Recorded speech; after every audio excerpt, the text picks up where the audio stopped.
नमस्कार, आप देख रहे हैं न्यूज़ 18 राजस्थान। मैं हूं आपके साथ शिखा राणा। इस साल का अंतिम चंद्र ग्रहण रक्षाबंधन पर लगने जा रहा है। ये साल का अंतिम चंद्र ग्रहण होगा जो सावन पूर्णिमा तिथि को लगेगा। इस ग्रहण को लेकर आपके मन में भी काफ़ी सारे सवाल होंगे। इन्हीं सवालों पर चर्चा करने के लिए हमारे साथ आज बेहद खास मेहमान जुड़ी हुई हैं, जानी मानी ज्योतिषाचार्य Shivani Sharma ji. Ma'am, welcome to our podcast. Ma'am, मैं सबसे पहले तो आपसे यही जानना चाहूँगी कि इस साल का जो अंतिम चंद्र ग्रहण है वो कब लगेगा, उसका समय क्या होगा, तो मैं चाहूँगी आप हमारी जनता को बताएं। हाँ जी, बिल्कुल। देखिए, जब हम बात करते हैं रक्षाबंधन की, तो इस दिन चंद्र ग्रहण भी लगने जा रहा है। 2026 का दूसरा और आखिरी चंद्र ग्रहण 28 अगस्त को लगने जा रहा है 2026 को, और ये गुरुवार शुक्रवार की इस टाइम पे पीरियड रहने वाला है। और 28 अगस्त को हम कह सकते हैं जो ग्रहण लगने जा रहा है मॉर्निंग में लगने जा रहा है, सुबह लगने जा रहा है, तो जिसकी वजह से आप देखिए कि ये चंद्र ग्रहण भारत में दिखाई नहीं देगा। जो पहला चंद्र ग्रहण था वो 3 मार्च को था, तो जो जा चुका है, और ये जो है चंद्र ग्रहण, ये आखिरी चंद्र ग्रहण है साल का 2026 का। तो ये जो चंद्र ग्रहण है ये एक आंशिक चंद्र ग्रहण है, और ये भारत में प्रॉपर पूरी तरीके से आपको दिखाई नहीं देगा। तो इस वजह से आपको यहाँ पर बहुत हद तक बहुत चीज़ों के नियम फॉलो करने की ज़रूरत नहीं है। आपको रक्षाबंधन का त्यौहार है, आपके मन में बहुत सारे वहम आ रहे होंगे, क्या मुझे मनाना चाहिए, नहीं मनाना चाहिए, तो उन सभी चीज़ों पर हम चर्चा करेंगे। लेकिन अगर मैं इस ग्रहण की अवधि की बात करूं, तो देखिए ये जो ग्रहण है सुबह 8 बजे से शुरू होकर 8:04 से शुरू होकर 11:22 तक ये ग्रहण रहने वाला है। और ये जो ग्रहण है मुख्य रूप से यूरोप के देशों में दिखाई देगा। अगर मैं बात करूं उत्तरी अमेरिका की, अफ्रीका की और दक्षिण अमेरिका की, तो यहाँ पर ये जो ग्रहण है दिखाई देगा। अटलांटिका में दिखाई देगा, तो जितने भी महासागर से वहाँ पे ये दिखाई देगा। तो आप इस चंद्र ग्रहण को अपनी नेकेड आइज से भी देख सकते हैं, क्योंकि चंद्र ग्रहण के बहुत ज़्यादा नेगेटिव इम्पैक्ट नहीं होते हैं, तो इसको आप देख सकते हैं। लेकिन हाँ, जैसा मैंने पहले भी बोला, ये जो चंद्र ग्रहण है भारत में दिखाई नहीं देगा।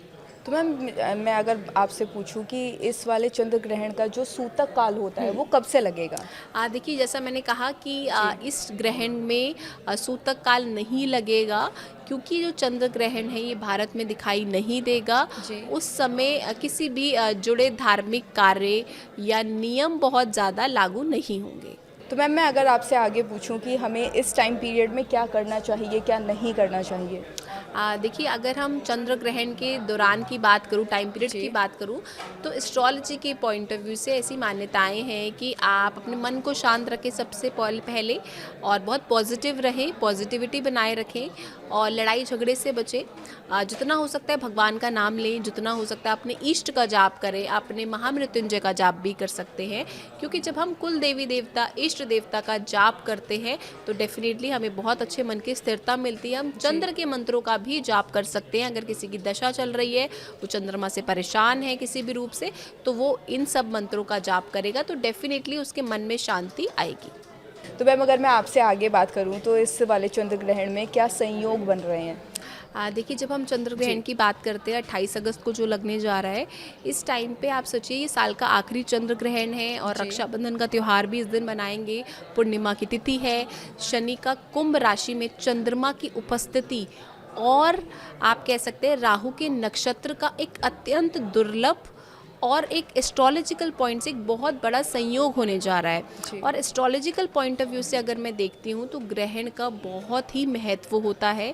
और जब हम बात करते हैं चंद्र ग्रहण की, तो वो हमारे मन पर बहुत हद तक प्रभाव डालता है, क्योंकि मन और मस्तिष्क में हमारे बहुत ज़्यादा उथल पुथल होगी ग्रहण के टाइम पे, और ग्रहण के बाद भी कई दिनों तक आप समझ सकते हैं कि बहुत ज़्यादा आपका मन अशांत रह सकता है।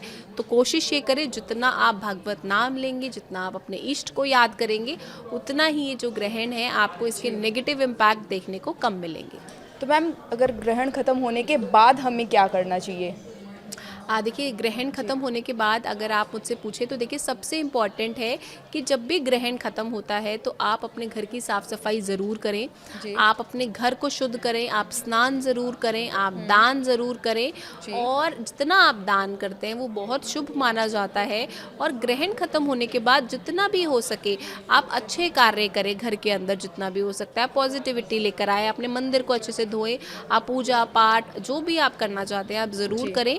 और जो भी दान आप करना चाहते हैं, अगर आप मुझसे दान पूछेंगे तो जितना भी हो सकता है आप सफ़ेद चीज़ों का दान करें, आप दूध का दान कर सकते हैं, आप चावल का दान कर सकते हैं, आप अन्न का दान कर सकते हैं, सफ़ेद कपड़े का दान कर सकते हैं। तो जो भी आप दान करना चाहते हैं ज़रूर दान करें।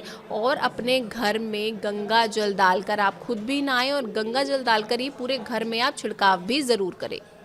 मैम काफ़ी बार माना जाता है कि जो गर्भवती महिलाएं होती हैं उन पे ज़्यादा इम्पैक्ट पड़ता है इन सब चीज़ों का, तो वो कैसे बचे इन सब चीज़ों से? देखिए अगर आप मुझसे बात करें जी। प्रेग्नेंट हैं जो फीमेल्स, देखिए सबसे पहले तो ये ग्रहण भारत में नहीं पड़ रहा। जी। लेकिन अगर आप मुझसे पूछे सावधानी, देखिए भारत में नहीं पड़ रहा है इसका मतलब ये नहीं है कि ग्रहण ही नहीं है, तो ग्रहण तो है लेकिन अगर आप सावधानी लेते हैं तो उसमें कोई बुराई नहीं है। आप कोशिश करें इस टाइम पे आप कटिंग ना करें, कुछ खाएं ना, और जितना हो सकता है भगवान का नाम लें, लेकिन बहुत ज़्यादा डर में ना फंसें। कि जैसे बहुत ज़्यादा फीमेल्स के कई बार मैसेजेस आते हैं कि मैम क्या हमें पाँव नहीं हिलाना, हमें चौकड़ी नहीं मारनी है। अगर आप चौकड़ी मारना चाहते हैं आप मार सकते हैं, आप लेटना चाहें आप लेट सकते हैं, जैसी आपकी बॉडी अलाउ कर रही है आप करें। और आप चक्कर भी काट सकते हैं। तो जितना हो सकता है इस टाइम पे, बहुत ही छोटी सी अवधि के लिए ग्रहण है, तो कोशिश ये करें कि उस टाइम पे आप जितना हो सकता है भगवत नाम लें, आप भगवती को याद करें।